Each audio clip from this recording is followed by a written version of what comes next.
in the world is a person who are immigrants themselves? They ain't gonna be against immigrants. How did that work? Let me talk. Sister, did that make any sense to you? Let me see. Where's my congregation? I'm gonna be through in a minute, but let me see. What's your name? No, his name. Cooper. That don't sound like no Native American name to me.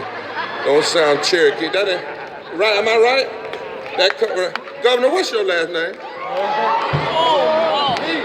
No, that ain't that's not no Navajo name. That's like Barber. Even though I'm mixed with it, that comes out of England. So how is it that a whole bunch of folk that are nothing but immigrants themselves now want to pass some laws that if those laws were in place in the 1920s, their own great grandmamas wouldn't have been able to come here?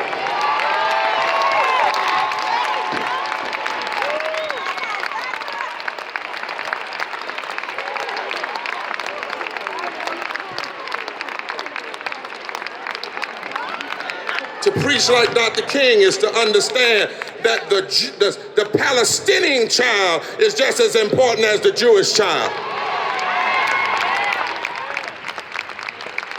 To preach like Dr. King, have some water, is to say and to do.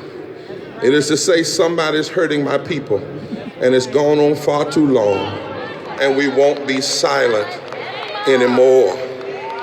It is when the fruit of our lips become action.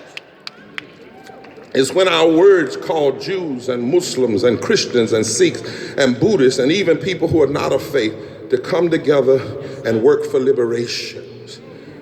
That's what real preaching is. When young folk go in the street and stand up against police brutality, when nuns fight for health care, when churches open their churches for sanctuary, when a call goes out that unifies people. That's why we're building the Poor People's Campaign, a national call for a moral revival, and calling on natives and Asian and black and white and brown and young and old and Democrat and Republican to all and people of different races and even people of different faiths to come together in this moment. This country cannot continue to survive with 43% of the people living in poverty or low wealth. 43%. When you have 4 million people that get up every morning that they can buy unleaded gas and can't buy unleaded water.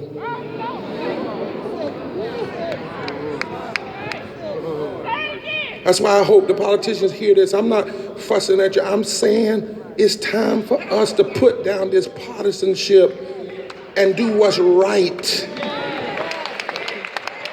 You see, Trump is not America's biggest problem. Trump is a symptom of a deep moral malady. Neil Painter at Princeton says he is the iconography of a far too often repeated American project, a reality in the American project. We take some steps forward and then we go back. Huh? Obama wasn't a total solution. Trump isn't a total problem. The problem is that Trump and his enablers have used something that didn't even begin with him. It goes as far back as the day when the Bourbon class, the wealthy class, would, in particular in the South, would separate blacks and whites along Jim Crow anytime there was the potential for poor blacks and poor whites to come together and build political power. Richard Nixon perfected it and called it the Southern strategy.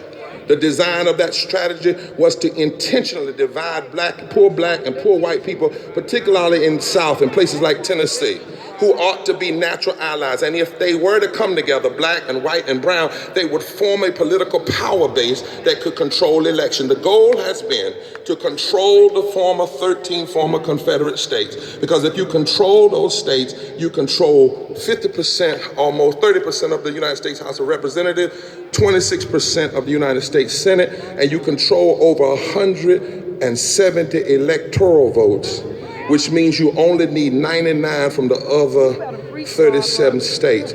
But you cannot control it if you show black folk and white folk and brown folk that if you poor and can't pay your light bill, we all black in the dark.